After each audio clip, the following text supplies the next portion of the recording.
Hello and welcome back to another edition of the GSMC College Football Podcast, presented to you by the GSMC Podcast Network. As always, I'm your host, Jake Daly. Thank you for joining me today on this Wednesday, May 14th. Happy hump day to everyone out there. Got a good show for you today. We're going to talk a little bit about auto buys in the college football playoff. Could they potentially be ending? Going to discuss that. Also, going to touch on Big 12. Absolute chaos. Gonna give you a little preview of the conference this year, some big storylines to follow.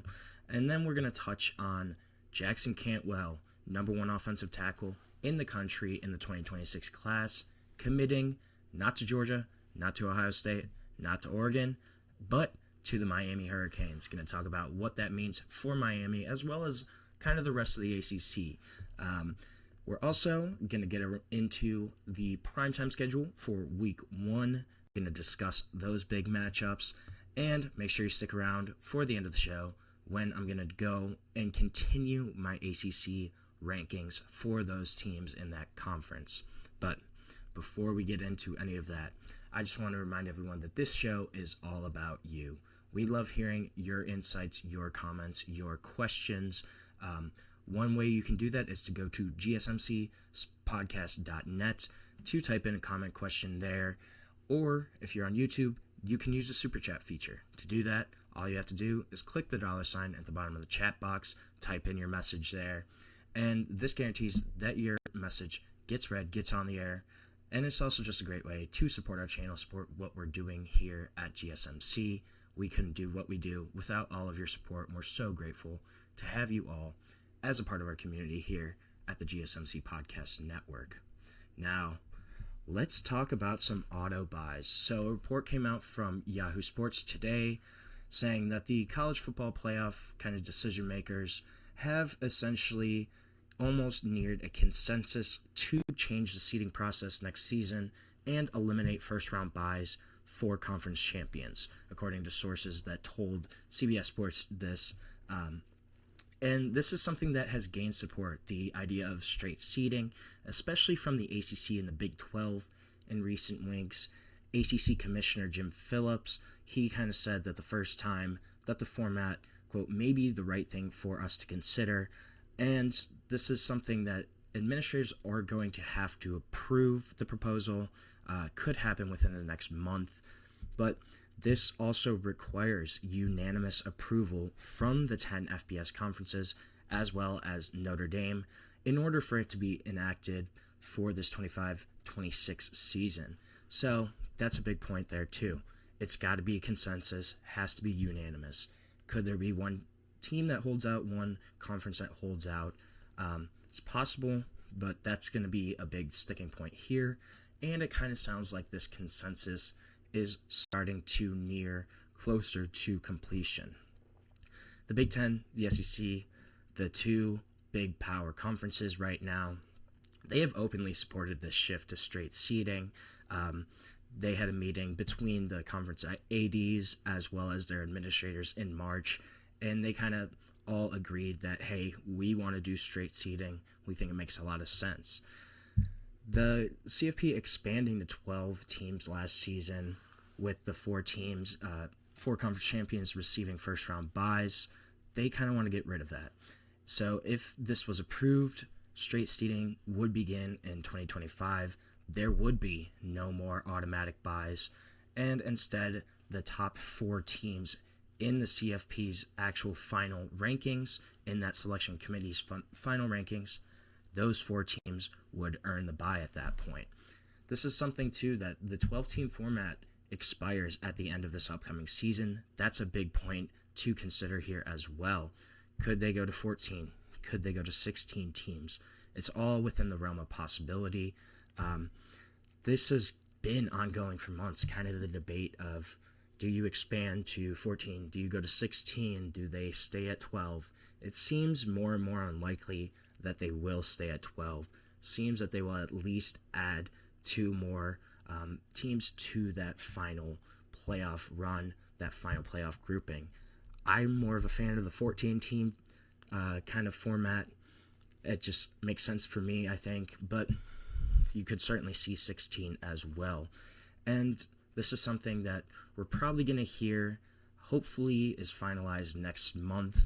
All the administrators are scheduled to meet on June 18th. All the college football playoff officials, all those big-time decision makers are meeting next month on June 18th. They're hoping this is something that is solidified, is decided upon by that June 18th meeting kind of deadline almost.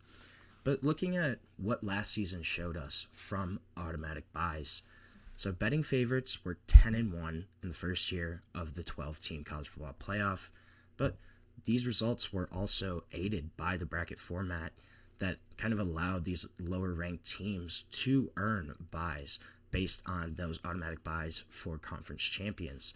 And there was kind of a disassociation between the seedings and the actual rankings, which makes it confusing for a lot of people, a lot of fans that might not be super in-depth and into college football. If they're just trying to follow their team, the difference between the buys and between the seeding really kind of could confuse some people. And then this just ended up creating an imbalance in the bracket, right? And it worked hardest against the top two teams in the country. If you look at number one, Oregon, undefeated, only undefeated team in the country, they win the Big Ten, they beat Penn State. What is their reward for getting that bye? Oh yeah, they got to go play Ohio State. Georgia, the number two team in the country. They had probably one of the toughest schedules in years for SEC play, had to play Texas as well as they came into the conference. What do they get? They got to play the eventual national runner-up in Notre Dame. So if you use the AP Top 25 poll as kind of an objective outside reference here, right? So you're not going to use the CFP's rankings. If you look at the AP poll, that would have been the number one team in Oregon facing the number 6 team in the country, Ohio State, in a quarterfinal, where normally they would have to face an 8 or 9 seed. Then, even more kind of telling is looking at Georgia and what happened there. As the number 2 seed, they should have probably faced a 7 or 10 seed. But you get Notre Dame, who in the AP poll was the number 3 team in the country. So that's a 2 versus 3 matchup, not in the semifinals, but in the quarterfinals. So you're really kind of giving those top teams a big disadvantage in terms of the draw that they got, in terms of the quality of opponents they got.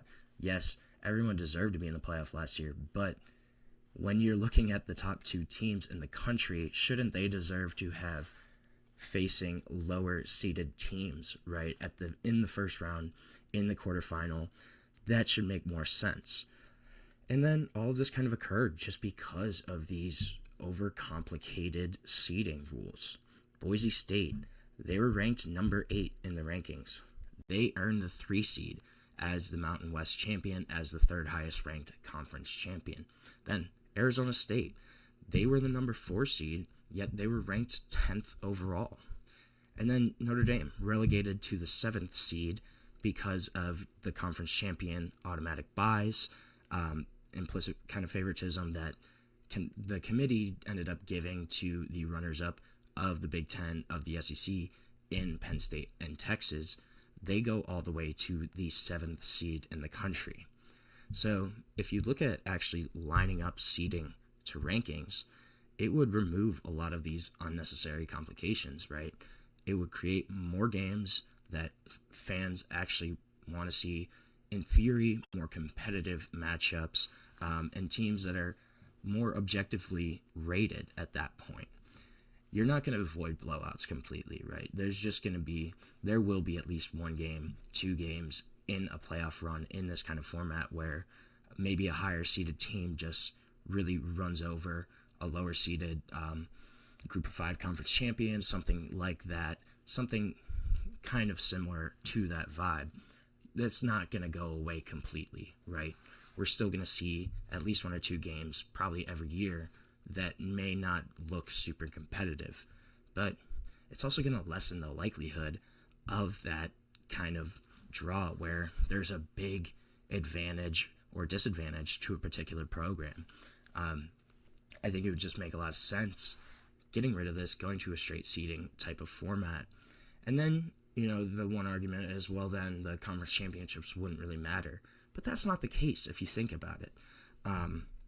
It was a noble attempt, right, to give these conference champions an automatic bye, kind of re-incentivize the conference championship. In a lot of ways it worked, right? Arizona State, Iowa State, Boise State, UNLV, Clemson, SMU, those were all basically de facto play-in games that had a lot of hype that made those games matter. But if you think about it, the conference championships, they're still going to be rewarded handsomely. They're going to still get a seat at the table. They're still going to get a guaranteed spot in the playoff. Yes, they might not have a bye, but you're still there. You're still in the playoff, and that's because you win the conference championship. Clemson, look at them. They showed a bunch of fight. They came back at the end of the year, beat SMU to win the ACC when nobody was really looking at them. They still got in, and they gave Texas a run for their money at some point. That's a team that was incentivized. Arizona State, they almost pulled off a huge upset against Texas in that next weekend. In the final minutes of the game, they almost pulled that off. So simply kind of ensuring that these conference champions are in the playoff, I think it makes a lot of sense. They're still getting a chance to show their type of quality of team that they are. But if you think about it, look at Ohio State, right, too. Because they missed the conference championship, because they did not win, they didn't even get to the Big Ten championship, they had to go through the number 1, number 3, number 5, and number 7 teams in the country in those rankings to have a chance at the national championship. So, because they didn't win, that's a pretty big punishment, right? Where you have to run through a gauntlet of opponents because you didn't win a conference championship. Yes, some of that may not happen in the coming years, but it's something that it makes a lot of sense where these conference championships still mean something. It doesn't mean that they don't matter at all. If anything, they matter a lot more just in terms of trying to get a favorable matchup. You still get a seat at the table. That's the big thing here. Yeah, you might not have a bye, but you look at the teams that had a bye. They all lost. So is the bye really worth it anyways? That's another conversation to be had for another day. But right now, we're going to take a short break on the GSMC College Football Podcast. Make sure you stick around. We're going to talk some Big 12 football when we come back on the GSMC College Football Podcast. I feel like I'm losing my mind. Is everybody in the world blind? Please, Lord, give me a sign, a sign. I feel like I'm losing my mind. Is everybody in the world blind? Please, Lord, give me a sign, a sign. I wanna be the greatest. Everybody on the fake shit. I look around and feel like everybody is the fakest. I make this every day and I'm impatient, hoping one day I blow up from the basement. Statement, the top is so vacant. I don't hear shit that I think is amazing. Waiting for my day when I'm playing sold out shows for 1,000 faces. Hey, give me that crown, get in my way and to be put down. It ain't your place, all this my town. If I want that shit, then I'll get it right now. I'm losing it, the noose it fits. I'm losing shit, a stupid myth. You choose to live or choose to dip. You choose to fight or lose your grip and lose a gift. I feel like I'm losing my mind. Is everybody in the world blind? Please, Lord, give me a sign, a sign. I feel like I'm losing my mind. Is everybody in the world blind?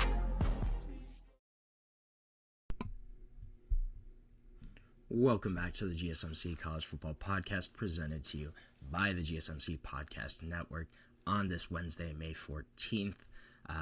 Just talked a little bit about auto buys potentially getting tossed out, and one team that really kind of helped with those auto buys last year was Arizona State, the Big 12 champion. We're going to transition to talking a little bit about the Big 12, some of the big storylines here in the Conference of Chaos. But before I get into any of that, I just want to remind everybody, this show is all about you. We love hearing your comments, questions, insights, whatever you got. We want to make this as interactive, as exciting as possible. So one way to do that is if you're on YouTube, you can use the Super Chat feature.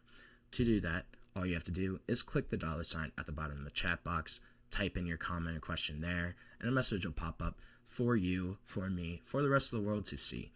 It's a great way to support our channel, support what we're doing here at GSMC. We couldn't do what we do without your ongoing support. And if Super Chat's not your thing, you can also go to gsmcpodcast.net to type in any question, comment there. And we are so grateful to have you all as a part of our community here with the GSMC Podcast Network. Now, let's talk some Big 12 football. Big 12. This is a league where technically you can play across all 4 time zones in the United States on any given Saturday. Big 12, living, breathing definition of absolute sheer chaos. There's any result can surface early on in the day to way late throughout Saturday night. I think pretty much every game is kind of a coin flip at times. There's not a whole lot that separates the top of the conference from the bottom of the conference. And the amount of parity here, I think it would make the NFL kind of blush when the NFL is considered kind of the golden standard of parity throughout professional sports. The Big 12, they got it even more, right? This is something that the FanDuel, they list every Big 12 team, their win totals when betting, they're all between 5.5 and 8.5. Pretty much every team. Kind of shows you how closely bunched these programs are. Kind of lends credits to basically just pick a name out of a hat that could be your Big 12 champion for any season. That's just kind of how it's been the past few years. There's not a truly elite team that you're looking at as, hey, this is a legit college football playoff contender. There's a lot of deep teams, though, that are all kind of similar in quality, I would say. It's going to make the Big 12 a big destination if you want some crazy, wild football games, some matchups you're not expecting, some results you're not expecting. You want to tune in to the Big 12 Conference. When you're looking at title favorites, right, I don't even know who to pick, honestly. I think you could probably say that Arizona State is a preseason favorite for the Big 12 championship, reigning Big 12 champion. They are probably going to be installed as the team to beat kind of by default, just based off that result from last year. But if you look at last year, they were projected 16th in the Big 12 and ended up as the conference champion. So you never know what can happen in this conference. I think that's what makes it a lot of fun. But if you're looking at Arizona State, right, there's a bunch of reasons to kind of get on board the Sun Devils train. You got Kenny Dillingham still, young head coach, dynamic head coach, guy that played at Arizona State, knows the program really well, and had a really successful season last year. Kind of pushed all the right buttons to push them to the college football playoff. He does also retain a bulk of his staff and a bulk of his roster. They're number 2 in returning production in the FBS, so that's huge. From an 11-3 team, you have the second most returning production in the country. You have a lot of continuity there. You also still have Sam Leavitt at quarterback, a guy that is probably one of the best signal callers west of the Mississippi. Should really benefit also from wideout Jordan Tyson returning this year. He missed the postseason last year, but was their leading receiver, a guy that I think is going to have a great season for them. Then you think about if their defense kind of takes another step, there's really no reason that they shouldn't be in Arlington at the end of the season, but they do have a tricky schedule. They have to go to Baylor, to Utah, to Iowa State on the road. The potential is there for some trip-up games, for sure, for Arizona State. If you're kind of looking at conference tiers, right, you have some of the dark horses in Baylor, BYU, Iowa State, Kansas State, Texas Tech, all kind of programs that, if everything breaks right, they can certainly be the Big 12 champion. BYU, they were right around the corner last year, just kind of faltered at the end of the year.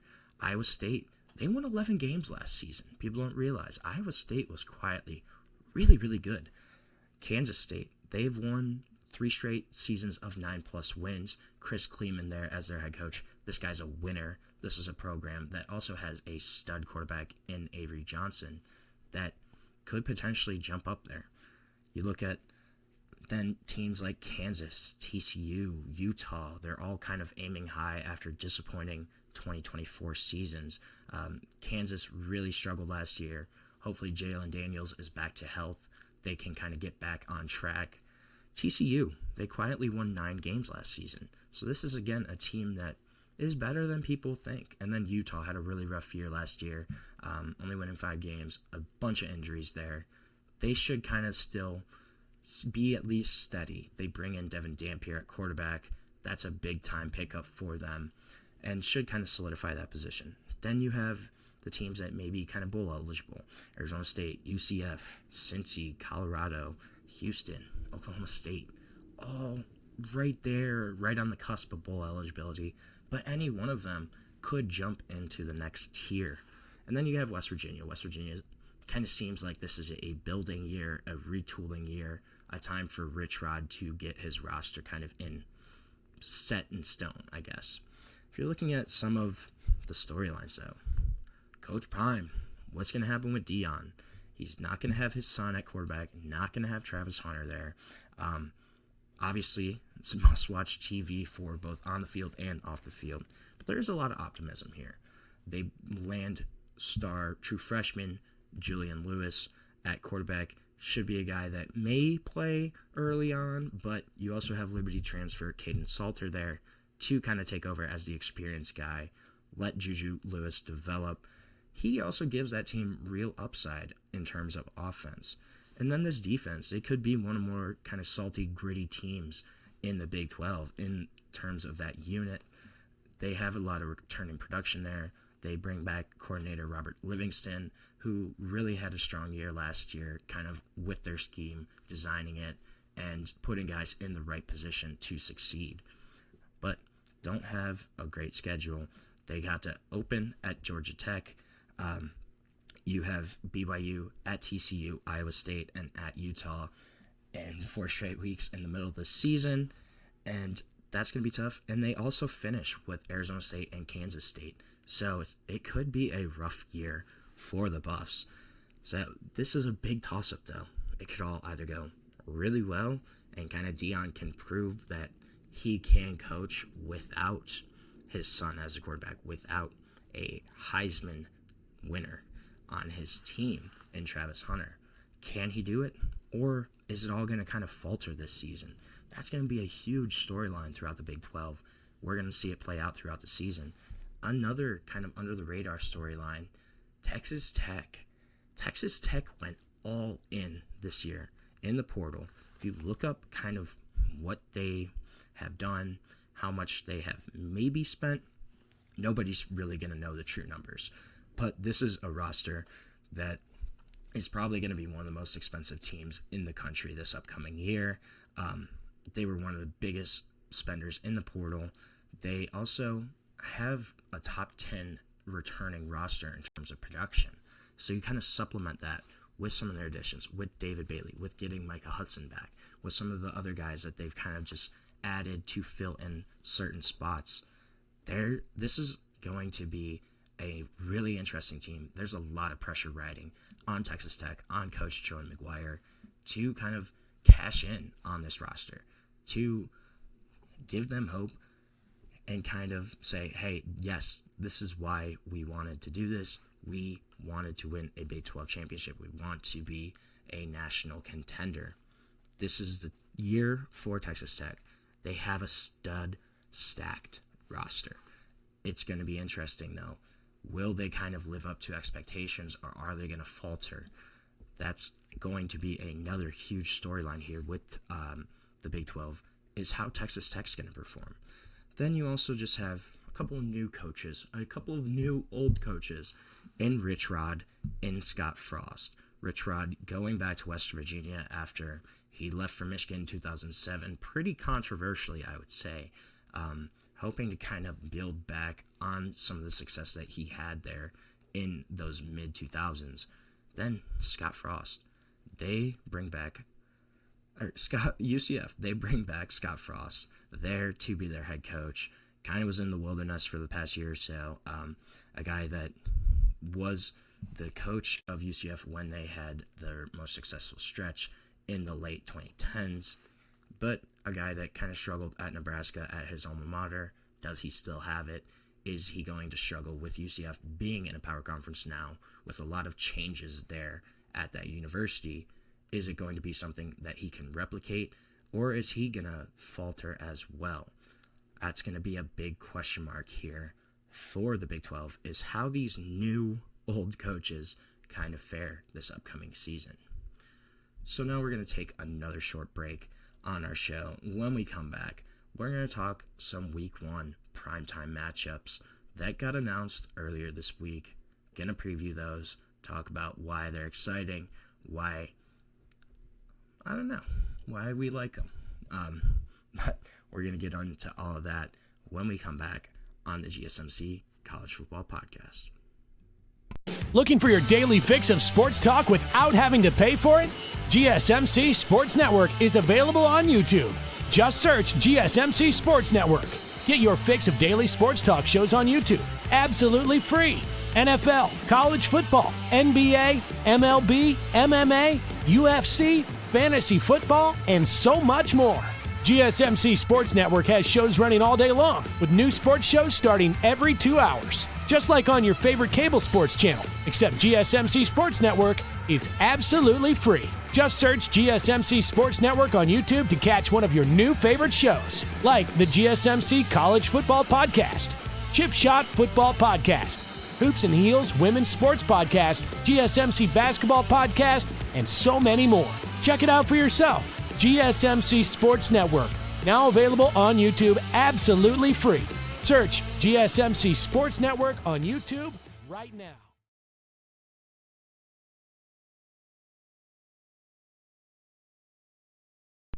Welcome back to the GSMC College Football Podcast, presented to you by the GSMC Podcast Network on this Wednesday, May 14th. Just touched on some of the chaos that could potentially happen in the Big 12. A couple Big 12 teams have been announced for what I'm going to talk about next in the Week 1 primetime schedule. So ABC, ESPN recently announced their primetime schedule. NBC also released a certain amount of marquee games for them. So looking at ABC's Saturday Week 1 schedule, Syracuse, Tennessee at noon. Now this is a really intriguing matchup, I think. Syracuse coming off a phenomenal season under Fran Brown, won 10 games last year, but you do lose Kyle McCord. You lose Rod Watson. You lose Trebor Pena. How are they going to bounce back? They kind of did retool. Quarterback's going to be a question mark here. It's either going to be Steve Angeli or Ricky Collins, both transfers. Angeli coming in from Notre Dame, Ricky Collins coming in from LSU. I would probably give the edge to Angeli here just because of his age, kind of experience, and how long he spent in a quarterback room. I would say it's probably Angeli. Seems more likely, but we're going to have to wait and see. Then you have Tennessee. Tennessee scrambled after Nico announced he was leaving in the spring portal. End up essentially making a quarterback trade, getting Joey Aguilar, the former Appalachian State, and short tenured UCLA quarterback to come in, be their starter. That's going to be a really intriguing matchup. I honestly think Tennessee's probably got that one in the bag. It's going to be difficult for them, though, I think. I think Syracuse is going to give them a fight. They're going to come ready to play. That's going to be your noon game on ABC to start Week 1, followed up by Alabama at Florida State, 3:30 p.m. game. This is interesting. I don't see Florida State competing in this matchup.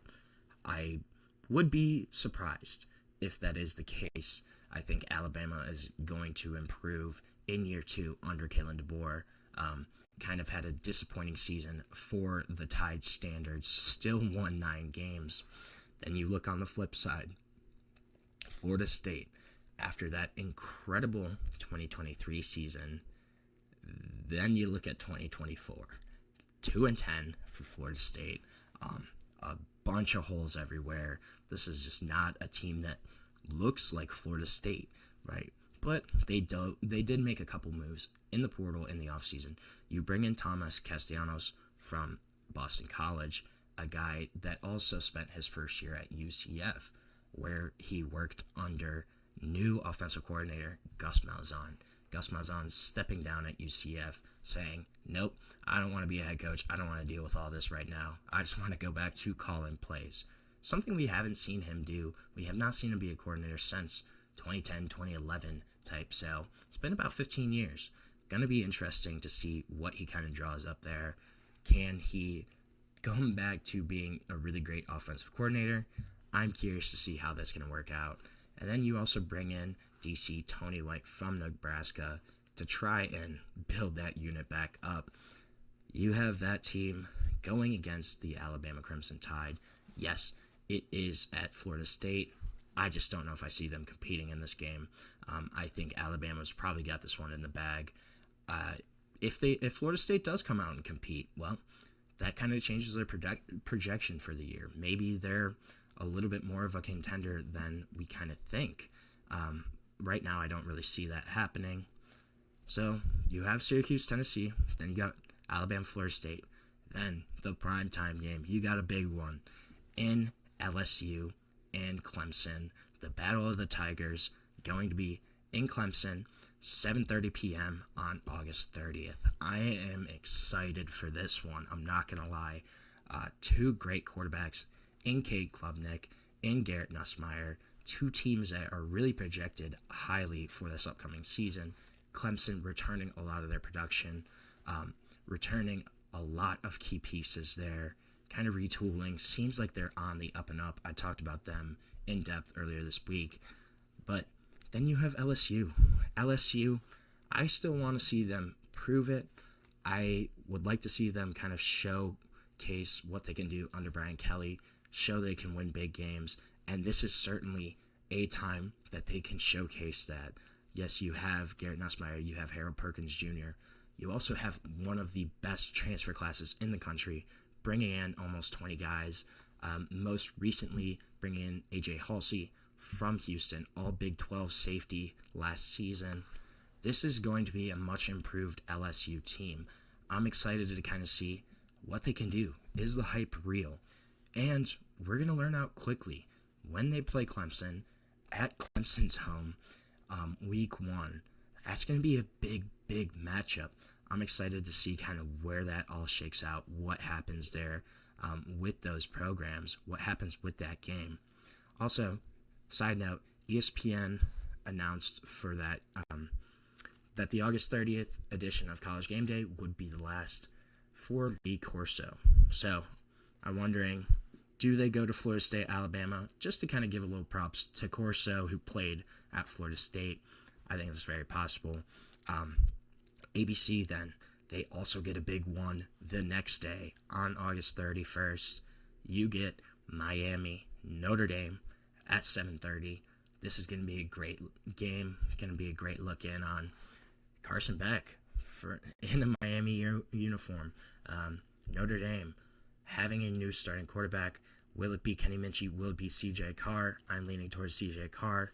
But we're going to get a first look at both of these quarterbacks in a new kind of offense. Carson Beck, I'm really curious to see, can he kind of showcase his talents at Miami? Can he get back to that 2023 level? Kind of struggled throughout last season. Had an up and down year. A guy that had a strong 23 season, though.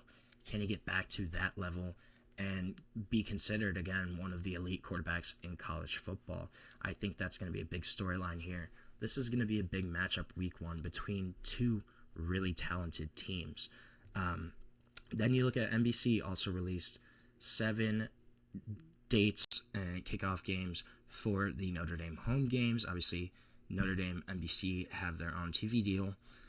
They do get primetime games against A&M when A&M comes to visit, USC when USC comes to visit, and then when Navy comes to South Bend, Indiana. In particular, that Texas A&M matchup is going to be a lot of fun. 2 weeks after the Miami game, you have A&M coming into South Bend after Notre Dame came into their home last year, beat them on Kyle Field in a competitive game. Texas A&M is a team that's going to be looking to take that next jump this year, and they get an opportunity for a big-time road potential win when they go face Notre Dame. That's going to be a fun primetime matchup. I'm excited to see that. When you look at ESPN's slate then that they announced, so they're going to begin on Thursday night of Week 1. Gotta love it. Hey, the NFL hasn't started yet. You got to take advantage of every day you can when you're college football. You're going to begin on Thursday with a doubleheader. Boise State at USF. I think Boise runs through that one. Then you get a Big 10, Big 12 crossover when Nebraska plays Cincinnati in Kansas City, which is kind of interesting. So a quote-unquote neutral site game. I think there's going to be a lot more Nebraska fans there than there will be Cincinnati Bearcats fans.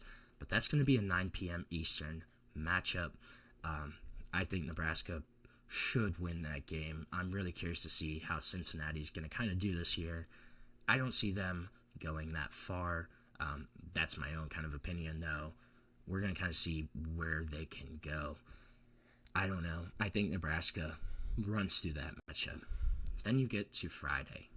Friday, you get a big game in Georgia Tech at Colorado, 8 p.m. Eastern.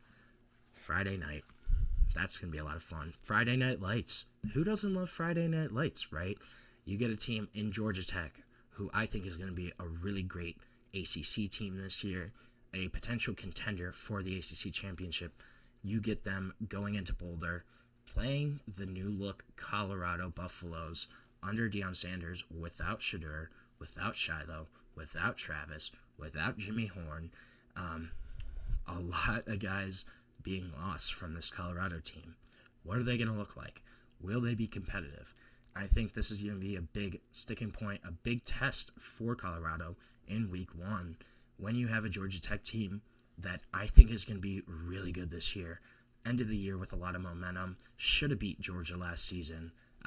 Kind of let that game slip through their fingers. But a team that's returning a lot, that has a lot of optimism for this year, versus Colorado, where there's a lot of uncertainty on this year. Will Colorado be able to compete with Georgia Tech? Will they kind of showcase that, hey, we're still going to be around? Or is this going to be a game that Georgia Tech runs away with? I think that's going to be an interesting storyline there. Then you look at ESPN, they also get Va-Tech and South Carolina. Kyron Jones versus Lenora Sellers. This is going to be a big-time, fun QB matchup to watch out for. Game's going to be in Atlanta, 3 p.m. I'm excited, though. I think that's going to be an interesting game. Virginia Tech, I have no clue what they're going to look like, honestly. I think their range is really wide. They could be a 4-win team. They could be a 9-win team. It just kind of depends on how everything shakes out. Then you have South Carolina, who I'm really high on. I love Lenore Sellers. I think Dylan Stewart is an absolute freak on the defensive line. A team that ended with a lot of confidence last season. Can they continue that? Can they continue that upward trajectory going into this upcoming year? Starting off Week 1 against Virginia Tech, against a really solid quarterback in Kyron Jones, who kind of struggled last season, but had a really great 2023 year. Will they be able to kind of keep that upwards trajectory going?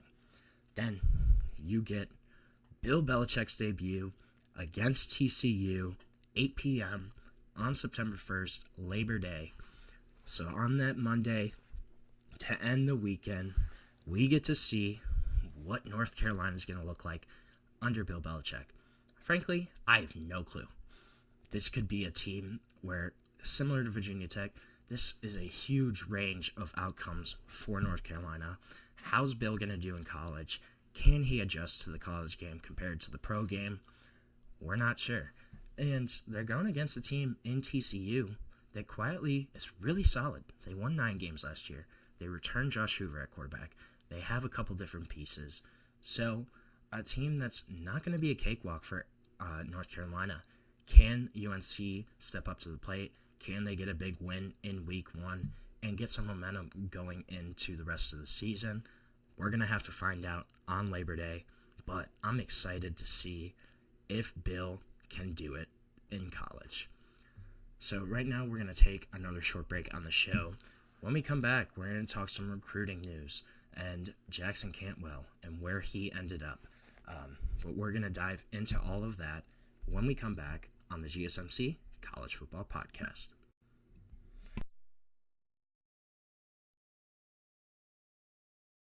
For the best and latest podcasts available anywhere, go to the podcast app on your cell phone and type in GSMC to access free content-rich podcasts on health and wellness, book reviews, sports, entertainment, relationships, social media, movies, technology, finance, and even weird news. Subscribe and download the GSMC Podcast Network's family of shows, available everywhere podcasts are found.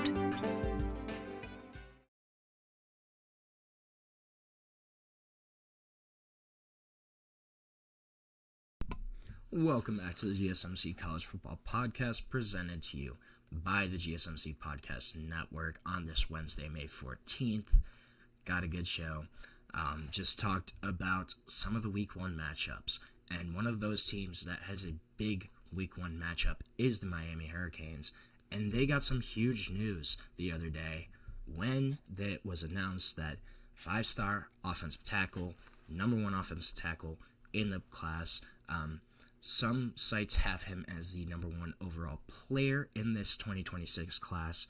Jackson Cantwell from Nixa, Missouri, has decided he is going to the Miami Hurricanes. This is a guy that is one of the highest rated offensive linemen of the modern recruiting era. 6'7", 320, absolutely massive, carries his size super well, and really powerful blocker, but also got a lot of good quickness, flexibility, a guy that's already projected to be a potential first-round draft pick in the NBA. Also has an athletic pedigree background. Both of his parents were Olympians in the shot put. His dad won a silver medal, I believe, in 2008. So you got a little nice pedigree coming back from there. But this was a big win for Miami. He picked them over Georgia, Oregon, and Ohio State. Those were kind of his final contenders. And Cantwell himself had said that he'd always figured he'd play either in the Big Ten or the SEC. But he was adamant the past few months that Miami would have a legit shot to land him. This is a kid that once drove 1,200 miles through SEC country with his parents to visit LSU, Georgia, and Bama. He had said that they even put an air mattress in the back of the car just for him to kind of lay out, make it better. But guy that drove through SEC country, really saw all those programs. A guy that's from Missouri, so not super far off. But it really sounded like he enjoyed Miami, and one of the big reasons why was the relationships that he built. He talked about, obviously, Cristobal there, and then Alex Mirabel, their offensive line coach. He said that they had spent so much time recruiting him over the past year, just checking in on him. They texted him every day. They talked so much about offensive line development and what kind of his potential is there at Miami, at the U. And then he mentioned, too, their history of kind of developing some of these big-time offensive linemen. You look at Penei Sewell, who was there when Cristobal was at Oregon. That was a big-time pickup for them. Francis Mauigoa, their incumbent right tackle right now, a guy that's projected to be a top 10, top 15 pick in next year's draft. So, in Cantwell's eyes, this was a place that he could develop, that he could potentially get onto the next level and be a high-round draft pick. he's honestly kind of similar to Francis Mauigoa in the fact that he's such a high pedigree, first round, five-star tackle prospect, could step in right away as a starter at one of the tackle spots as soon as he gets to Coral Gables. And a big reason I think here is Alex Maribel, the offensive line coach. Alex Maribel is a guy that was a high school teammate of Mario Cristobal. He's been the one constant on Cristobal's staff throughout all of his stops as a coach. And Maribel came to Miami after spending the previous 4 years with Cristobal at Oregon.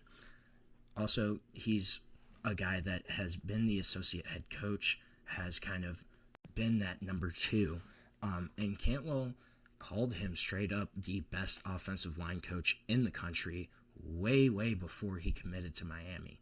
So it seems like Maribel's presence there and the idea of developing Cantwell into a high quality, high caliber draft pick, potential NFL player, that really held a lot of weight for Jackson Cantwell. It also sounds like he was a guy that was supposed to commit about 2 weeks ago. April 30th was his date, kind of postponed that, then visited Oregon late April, then visited Georgia last weekend. And then last weekend, too, there was a picture of Jackson Cantwell with Jared Curtis, their 5-star quarterback that just committed to Georgia. So that kind of made it seem like, oh, maybe he's going to Georgia, right? Team up with the number 1 quarterback in the country. You get the number 1 offensive tackle to protect him. That would have been a huge win for Georgia. But decided not to. He opted to go to Miami. I also think here's another reason. So, fun fact, Jackson Cantwell represented by Rosenhaus Sports, one of the biggest agencies throughout the world. Drew Rosenhaus, obviously household name as an agent, so he's represented by his company, by Rosenhaus Sports. And Miami has been super aggressive in terms of NIL offerings, both with transfers and with high school recruits, right? And Cantwell also, he had a quote where he said, "It's a blessing to get paid to play the game that I love." So one thing there is reportedly Jackson Cantwell may be getting upwards of $2 million per year. On3 said it was about $2.5 million per year to be their left tackle. So that's a huge difference. This is a commitment too that's probably going to be overlooked by a lot of casual fans, but it's still very much a big deal. Kind of a sign that the expansion of the college football playoff has opened doors for others. Those programs that may not be in the Big Ten or the SEC, but those that are willing to kind of try to match NIL deals, match those offers from those blue blood programs. And that's kind of a theme here with Cantwell. Originally, it was only Georgia, Bama, Ohio State, and Clemson. Those are kind of the 4 schools that he had recorded. But everything's so spread out now. If the school's willing, such as Miami, they can try to go get one of these guys. There's a lot of great situations throughout the country. It's not just at those 4 or 5 big-time programs. And then Oregon also was really pushing hard. They sent 2 assistants to Missouri on Monday to try to make their final pitch to Jackson Cantwell and his family.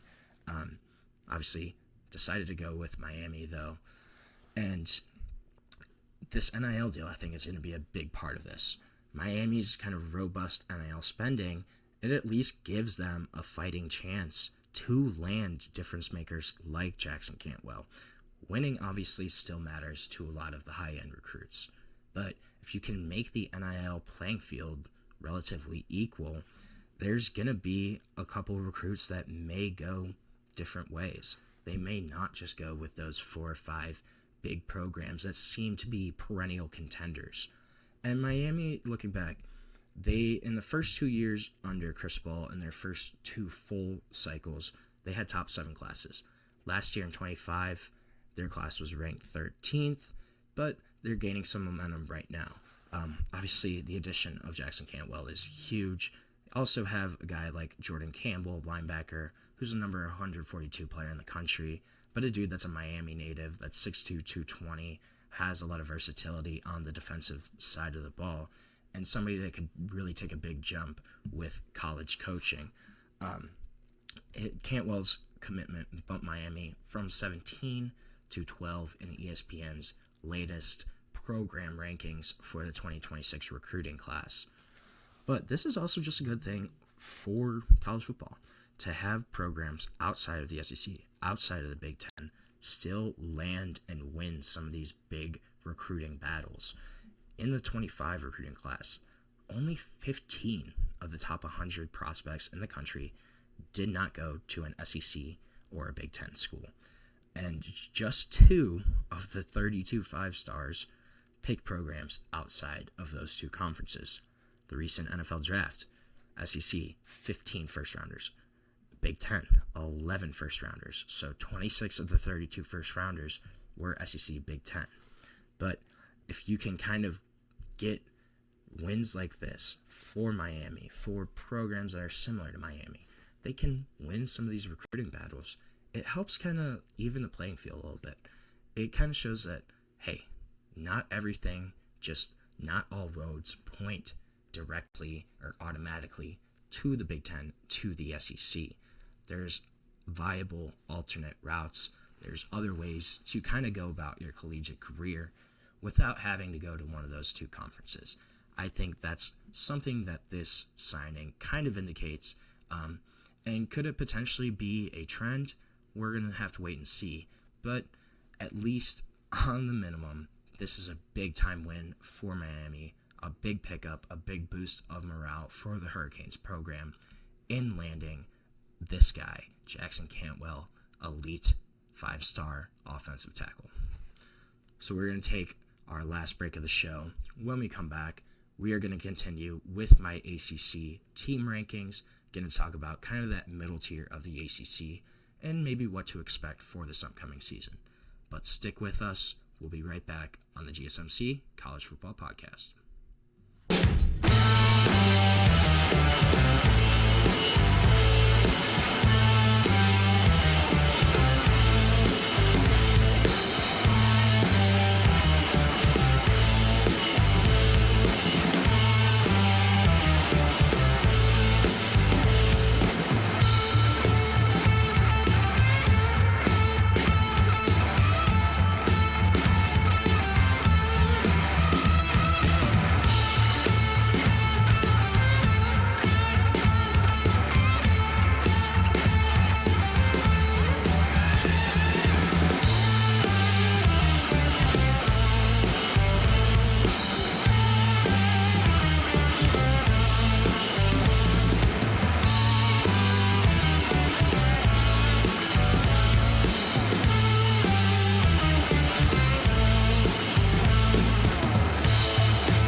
Welcome back to the GSMC College Football Podcast, presented to you by the GSMC Podcast Network. Going to finish off our show today by talking and continuing on my ACC rankings for those programs in that conference. So, at 11, I think it's got to be the Florida State Seminoles. Florida State, they're going to rebound this year, right? I highly, highly doubt that they go 2-10 again this season. But what kind of is the reasonable expectation for them this year? Because frankly, I have no clue. I'm not sure what this team's going to look like. There's a lack of answers on offense. There's kind of a questionable amount of proven depth. A lot of young guys here. This is a team that's capable of kind of rallying towards jumping back up in competition in terms of competing in the ACC. Are they going to do it, though? I'm curious to see how Thomas Castellanos is going to be as their quarterback that they bring in. Experienced guy, kind of lost his job halfway throughout the year at Boston College. It was an interesting situation. He wasn't playing poorly, but didn't really fit what Bill O'Brien was trying to do there. So got benched for Grayson James, left the program right away, and is now at Florida State. And he's going to reunite with new offensive coordinator Gus Malzahn. I'm really interested to see kind of how Gus Malzahn performs this year as an offensive coordinator, stepping back down into that role. Will he kind of be akin to Chip Kelly, who stepped down at UCLA, took over as the offensive coordinator at Ohio State, and had a huge impact on that offense? That's certainly very possible. Or it's possible he kind of falters in that role. Then you also have new defensive coordinator, Tony White from Nebraska, another guy that could potentially help change and turn things around, but gonna have to wait and see about that. This is a roster that had some big turnover. They lost 23 guys, brought in 23 guys to replace those dudes, but they have a couple pieces that they brought in that I really like. You have a couple guys on the offensive line, Micah Pettis coming in from Ole Miss, Luke Pettibon from Wake Forest. Luke Pettibon was a guy that was all ACC honorable mention last year, started every game for Wake Forest. So a couple guys that can step right in on that offensive line and start, or at the very minimum, give them some experienced depth pieces that are there in that unit. The skill guys, this is going to be interesting. They don't have a lot of proven dudes. I'm also curious to see Squirrel Wright coming in from Tennessee. How will he perform at Florida State? Is he going to kind of give Castellanos another option or not? We're going to have to wait and see. That's a team I have a lot of question marks about. Right ahead of them, I have Castellanos' former team in the Boston College Eagles. So Bill O'Brien taking over that job after he had actually agreed to become the Ohio State offensive coordinator, was then hired by Boston College when that job came open. Guy that has Boston roots, was with the Patriots for a long time, so knows the region really well. And he wasn't hired until early February last year, so really got a late start on off-season stuff, on recruiting, on getting his team, his system in. But it's going to be interesting to see kind of what happens here. If they are bowl eligible, if they are able to win at least another 6 games, the defense is going to have to be reworked. Last year they finished 5th in the league in terms of scoring defense. They're also going to have to find a way to replace star defensive lineman Donovan Eziraku, a guy that was a second-round pick in the NFL draft. Quarterback, too, is going to be interesting here. You have incumbent Grayson James, who honestly did not perform poorly last year. Completed 64% of his passes, 6 TDs, couple interceptions, and ran for 3 touchdowns for Boston College, kind of after he took over for Thomas Castellanos. But you also bring in Alabama transfer Dylan Lonergan, who has a high pedigree as a recruit, could potentially push Grayson James for starting reps. That's going to be an interesting situation there to kind of watch out for. I think this is going to be a team that not really sure kind of how they go, but I think at the minimum, Bill O'Brien getting a full offseason in this year is going to really help him in terms of getting the scheme down, helping his players kind of transition to that. I think it will be a big help for Boston College, and they're going to be interesting to watch. Then I have Pitt ranked ahead of them at 9. Pitt is one of the biggest wild cards right now in the ACC. A team that lost 6 in a row to end the season last year, but they have a really promising younger quarterback in Eli Holstein, a guy that was also an Alabama transfer. And then you have some big, high-profile impact transfers on defense coming in from Ohio State, Oregon, other places. Jaden Bonsu coming in from Ohio State, Jaden Moore coming in from Oregon, Zion Ferguson coming in from North Carolina, are all guys that could really be potential difference makers for Pitt this year. So if those guys can kind of step up on defense, if they can take over starting roles, this could be a team that makes some more noise in the ACC, especially if you get some more development from Eli Holstein. I think they could potentially make some noise, but they're really more of a toss-up right now. Then at 8, North Carolina, I think it's got to be North Carolina. I didn't really know where to put them, honestly. UNC, pretty much the most scrutinized program in the ACC right now. With the hiring of Bill Belichick, nobody really knows what they're going to look like. I think they're a lot more talented than last year's 6-win team kind of showed. And they did bring in a pretty solid transfer class. So there's a couple pieces there for a good debut. Bringing in Gio Lopez at quarterback was huge for North Carolina. Guy that performed really well for South Alabama in the Sun Belt. A guy that's an impressive quarterback, a younger transfer quarterback that can start multiple seasons for North Carolina and will take over there as the unquestioned starter. Should help kind of stabilize that position and the offense overall. But they do have a pretty manageable schedule too. So you get Clemson and Duke at home this year. Then you avoid Miami, SMU, Georgia Tech, and Louisville. Don't have to play any of those teams, which are all really contenders for the ACC this year. Their toughest road matchup could be Syracuse, or they're also playing at NC State to end the season in rivalry week. So not a super difficult schedule. It's very manageable for North Carolina. It's just the big question marks here. Will Bill be able to transition? Will they be able to kind of develop and, he wants to run more of a pro-style type of organization. Will that work? Will that translate to college? We're not sure yet. We don't really know. We haven't really seen that kind of thing happen in college football yet. So North Carolina, they have a big range here too. I think they could be anywhere from 5 wins to, 9, 10 wins potentially. But I just don't know what they're going to look like, honestly. So I kind of played it safe, went with them in the middle of the pack. I think it's a good spot for them right now. Ahead of them, I have Syracuse. Syracuse really impressed me last year.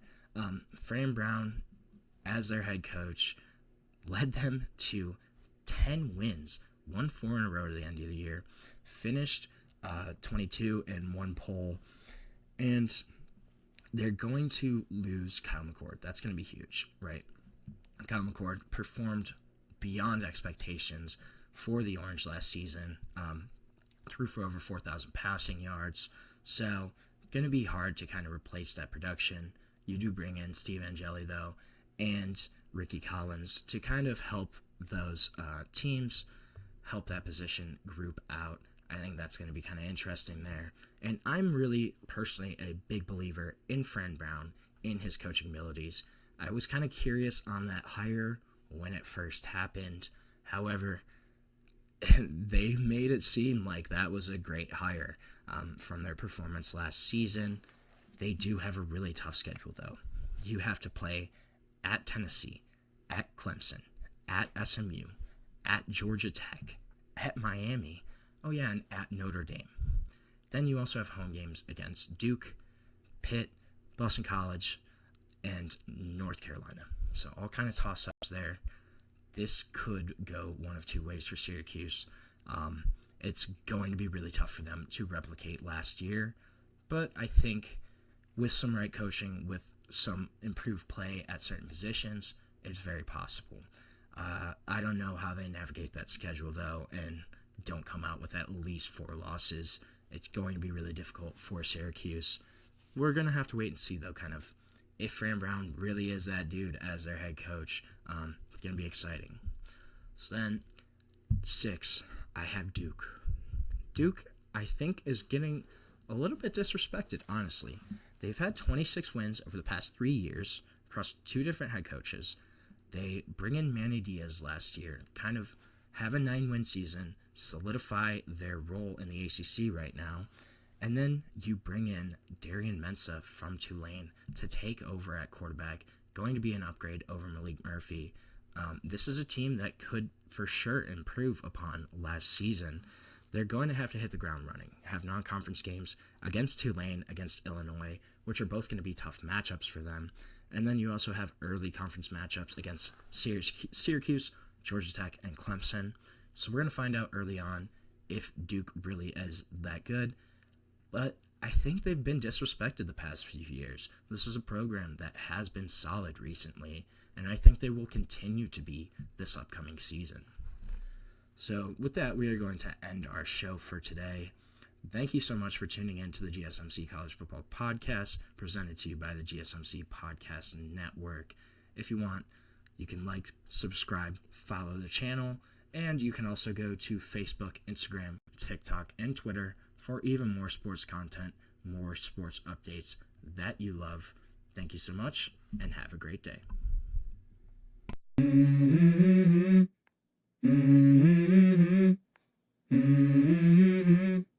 Let's go. I wake up to a little bit of drool on my pillow, feel like it's gonna be a bad day. Yeah, I'm tired of shit, and the coffee ain't hit yet, damn, ain't that great. I don't wanna go to